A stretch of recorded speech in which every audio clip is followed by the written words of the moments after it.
Hello and welcome. My name is John Bandler. In this video, we're going to talk about a brief history of virtual currency and value. Virtual currency, everybody's heard of cryptocurrency, but let's put that in perspective. So I'm actually going to give you a brief history of time. We're going to start at the beginning. A brief history of value. I put that in quotes. We're going to think about and talk about what that means. And a brief history of virtual currency and cryptocurrency. The usual disclaimers. This is not legal advice. It's not investment advice. All the other disclaimers too. And I'm drawing on a chapter on my new book on cyber law and lectures and presentations I've given over many years. So, are you familiar with this book and this author, A Brief History of Time by Stephen Hawking? He was an amazing physicist, and he wrote this book about the history of all time, and it was not a very big book. It was written simply. It was for everybody, not just people with a science background, and I really enjoyed this book. And here's a kind of first quiz question for you. When do you think our universe was created? About how many years ago? What do you think? Mental note, guess in your brain. Write it down. Write down your estimate or guess. I'm going to cover a lot of years in this short book. Now, this is not a real book, A Brief History of Virtual Currency and Value by me, John Bandler. Maybe I'll write it someday, but this is kind of what I title this lecture, and it's a nod to Stephen Hawking's book. So let me ask you this question. Value has been around since about what year? How long do you think value has been around? And when do you think virtual currency was created? How long has virtual currency been around? Write that down or make a mental note what you think the answer. And then the third question here. Cryptocurrency has been around since what year would you say? So when I teach this, I think it's important to try to put some of these things in perspective, in a chronology. And my background, my perspective, well, I was a cybercrime prosecutor a while back, and that was my introduction to virtual currency. I was looking at how cyber criminals were using it, identity thieves were using it. They were paying each other with virtual currency. They needed to launder it.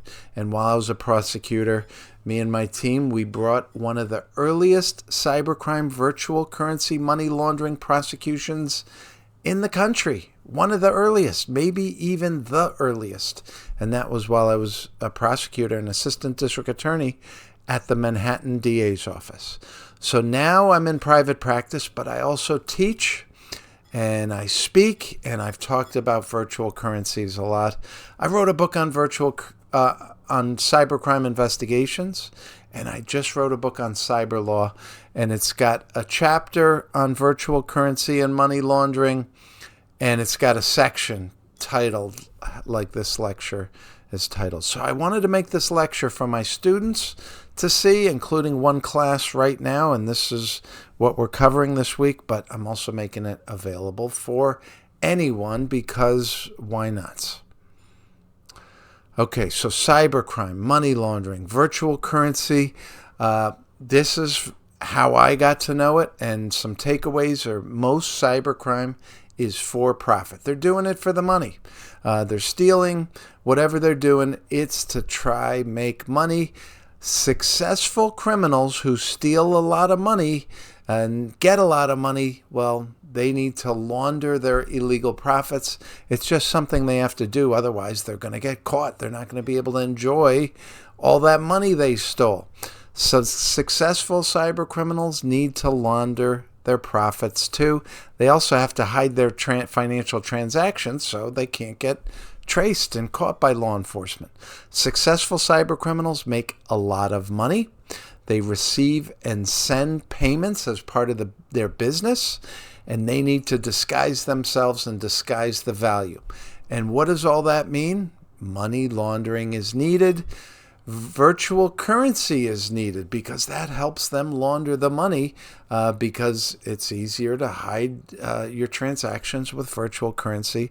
And here's another takeaway, and we'll reinforce this point, but cryptocurrency is a type of virtual currency.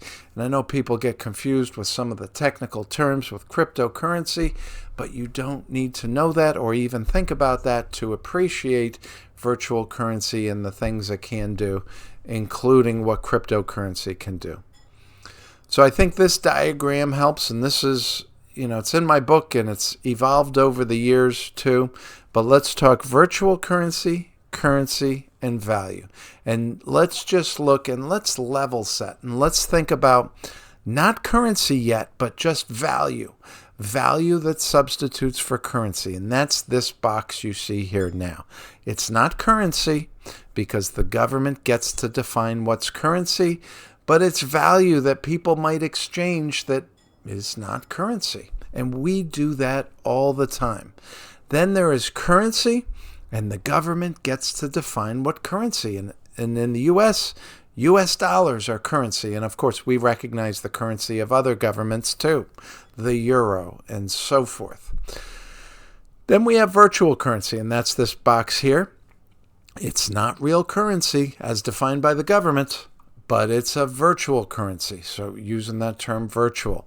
Then within virtual currency, we have cryptocurrency. It's a certain type of virtual currency. Then you can start talking about the blockchain, the distributed ledger, and all those other terms, and also all of that marketing hype and buzz and all of that. Then let's talk not just currency, but let's talk a virtual asset. So a currency, usually you're thinking of to pay and get paid, to transfer value. But an asset, you're also thinking another purpose, including, hey, you could hold it, you could invest, use it to invest, right? And how do we invest? Buy low, sell high is what we hope to make money. So that virtual asset is another aspect to think about. So if you think of these categories here, these 5 categories, I think that helps put a lot of this in perspective. So how do we define currency? Well, we look to the law, or in this case, the regulation, 31 CFR. So CFR is Code of Federal Regulations, and there's a regulation that defines currency. And here's the link. You can find it. If it doesn't, it might not fit in the description, but it's on my webpage. This link and all kinds of other links. And this is what we think of as fiat currency or real currency, and it's issued and backed by a government.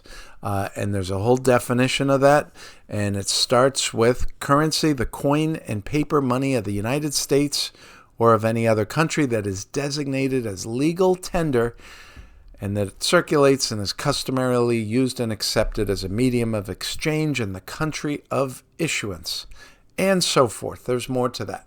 But you can see if it doesn't fit that definition, it cannot be currency, but maybe we could call it something else like virtual currency. So let's start our history of virtual currency, and now we will be in the BC era, or BCE is another way to talk about that. And remember, this book has not been written yet, but I like to think I could someday. Maybe or maybe not. So when do you think the Big Bang was? You ready? 13.8 billion years BC. Or 13.8, it's about 13.8 billion years ago. When were the first humans? 2 million years BC, according to scientific estimate. Now, if you believe something else about those 2 pointers, that's up to you, but I'm going by scientific research. All right, now here I don't have an exact date, but when do you think humans learned to hunt, gather, farm, and trade and exchange value within their community? I'm not an anthropologist, but there was a time when humans became in groups, and some of those humans did certain things, and those humans did others, and they kind of all contributed in some way. They all added value in some way within the community. Then we got to a place where humans are trading and exchanging value with strangers. They're bringing their produce or wares or whatever to market. They're bartering or using currency substitutes. And when do you think humans learn to steal and commit crimes? Probably pretty early with the first humans, right? So I like to put all that in perspective because cybercrime is new in a way, but it's also kind of just another variation of what humans have been doing since the earliest humans. My research says government, the first taxation from a government about 3000 BC. So guess what happened when government started taxing people? Some of those people started hiding their money from government. They didn't want to pay their taxes, or they didn't want to pay all of them. And that hasn't changed throughout history either. There are always humans who don't want to pay their taxes. All right, now we get into AD, also called ACE. So 800 AD. Now, have you ever heard of Hawala? So Hawala, around 800 AD, the original Silk Road. They're trading things. People are traveling on the original Silk Road. There was something called Hawala, an informal way of exchanging value. It was basically like there was Western Union exchangers in different cities to transfer money to facilitate payment of value for trade. Hawala exists today in Middle Eastern countries. So someone who practices that is called a Hawaladar. So I remember after 9/11, there was some concern about Hawala and how it's an informal way of transferring value that terrorists could use. And it was really interesting to learn that that has been going on since 800 800 AD or CE. Informal way of transferring value. There were no banks then. There was no Western Union, but they were able to make it happen. And still happens today. The first U.S. coin and paper money, 1792 to 1861. That's what my research says. So kind of a spread of that as currency started to become more common in the U.S. So if we've seen all this history before, we actually see that currency is a relatively new invention. I like to put Al Capone's conviction in the timeline. 1931, he's convicted of tax evasion. Why did he get convicted? He didn't get convicted of the murder, the bootlegging, the bribery, the corruption he caused. He got convicted of tax evasion because he made so much money, but he didn't report any of that for his taxes to the government. The government was able to prove he made money that he didn't report, and that's what he got convicted of. And guess what that showed the next generations of criminals? They needed to launder their money. They needed to be able to declare some taxable income to actually pay some taxes so they couldn't get busted for tax evasion. And to do that, they have to launder that income because they can't declare their income as from cybercrime or drug dealing or whatever else. They have to declare that income as something legitimate. You have to launder it. 1970 was the Bank Secrecy Act, BSA in the U.S. Initially very weak, but now much stronger. It means bank records have to be kept secret, but also banks have a duty to monitor and report on suspected money laundering. So it was weak in 1970. It's much stronger now. The first criminal money laundering statutes, not till 1986. Had a federal one, then New York State followed, and then something called money transmitting laws to try to bring all this movement of money to be regulated, monitored, to try to detect and reduce money laundering. E-gold, 1996, one of the first virtual currencies, and I would say it was the first virtual currency that was widely used. And I got to know it very well while I was a prosecutor investigating how cyber criminals were using it. 1998, Another virtual currency called web money was created, very popular with cyber criminals from Europe, former Soviet places. Now, with all these, remember, my experience is as a prosecutor looking at what criminal activity with it. I'm sure each of these, there's legitimate uses too, but obviously I investigated not what legitimate people are doing, but what people involved in criminal activity are doing. When do you think people started using virtual currency to hide payments? You think they waited 5 years, 10 years? No, they started using those pretty much immediately. And when do you think cybercrime started becoming profitable and global? I want to say late 1990s to early turn of the century.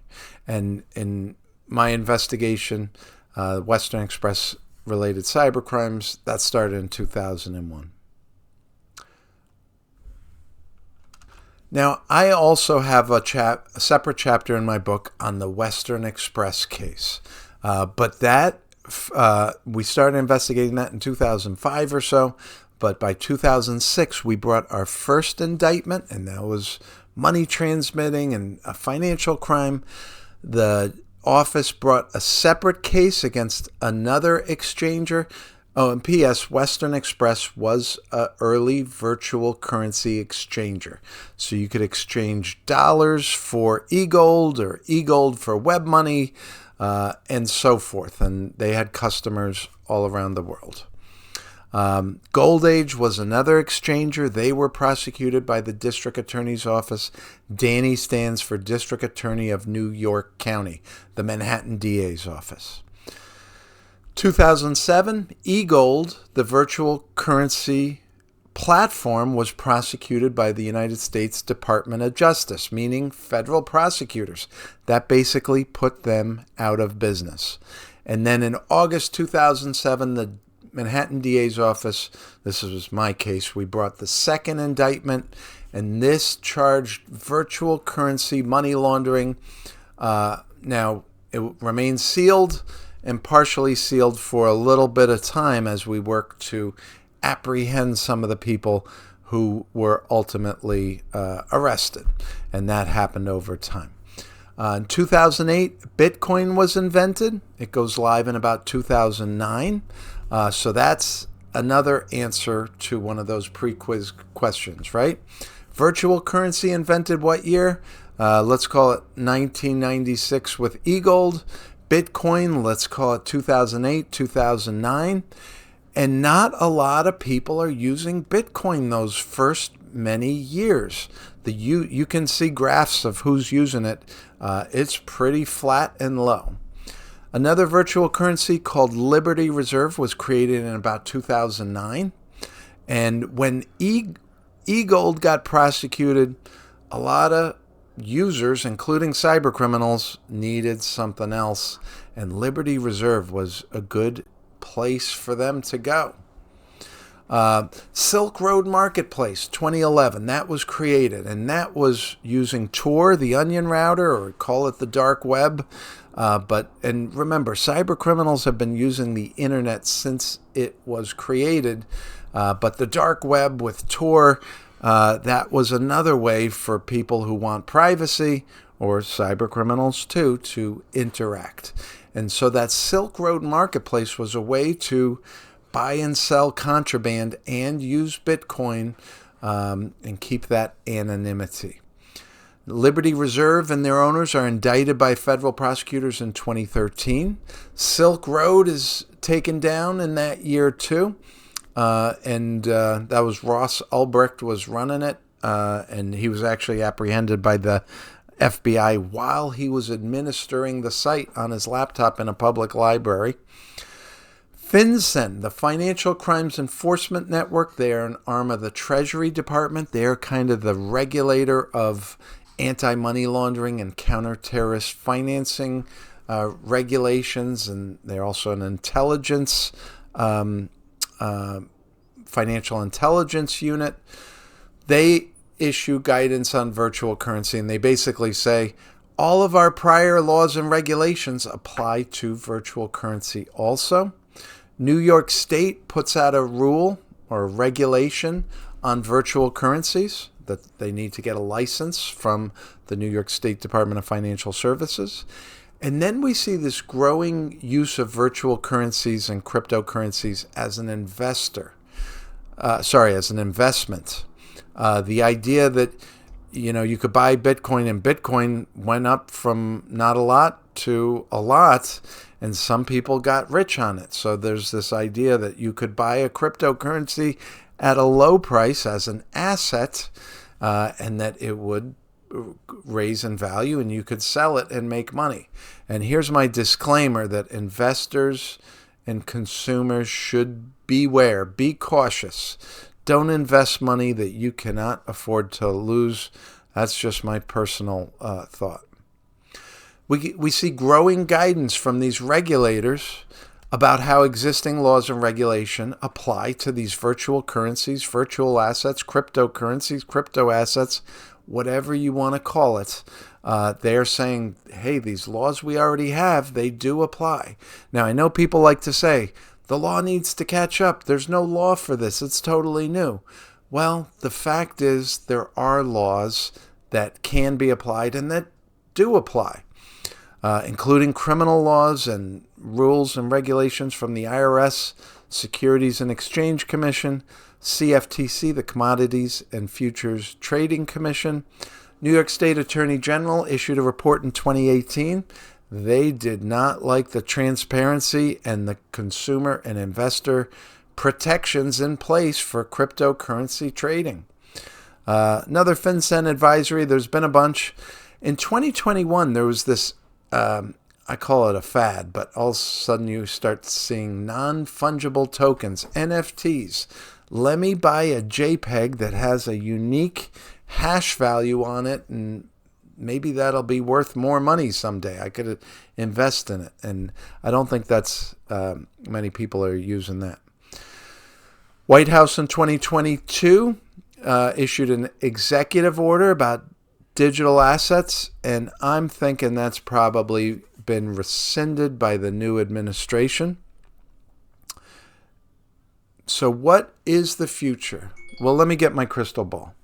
Nobody's got a crystal ball, but I think it's clear the short-term future, this is late February of 2025, reduced regulation, and I think some regulatory actions and lawsuits are supposedly going to be discontinued. So I think we're going to see reduced consumer protection and reduced investor protection, because that's what a lot of those regulations were designed to do.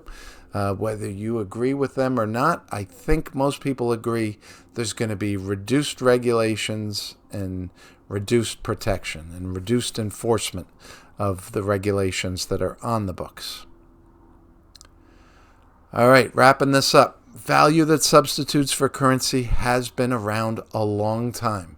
Let's say since the beginning of humans. Real currency is actually a relatively new thing. So virtual currency is just a new twist on the informal value that humans have been transferring since the early humans. And virtual currency, it's using the internet and some type of informal value transfer or value storage. Cryptocurrency, it's just a type of virtual currency, and criminals need to disguise payments and launder money. That's just part of their business operations. They have to do it, and virtual currency and cryptocurrency is great for that. And I know it can be traced, and I know people sometimes say it's more traceable than cash and other things, but let's be real. There's a reason money launderers are using it, and they are using it, and they're not using it because it makes it hard for them to hide themselves. They're using it because it's working for them. And cryptocurrency is now viewed as an investment opportunity, and here's where I'll say investors and consumers beware. Listen, if that's going to go up or down, if something's going to crash, billionaires will be okay. Those hedge funds with millions and billions of dollars invested, they're probably going to be okay. If you invested $5,000 or $50,000 or your life savings, you might be the one getting the short end of it. You probably will be. Do you want a deeper understanding? I got additional resources for you, including my book. I'm going to list a couple here, but they are also going to be in the video description. And if you click on those links and go to my site, it's probably got a ton of references there too. And remember, I've got a chapter on virtual currency in my book on cyber law, and I've got a chapter on the Western Express case in there also. Thank you for listening. You take care.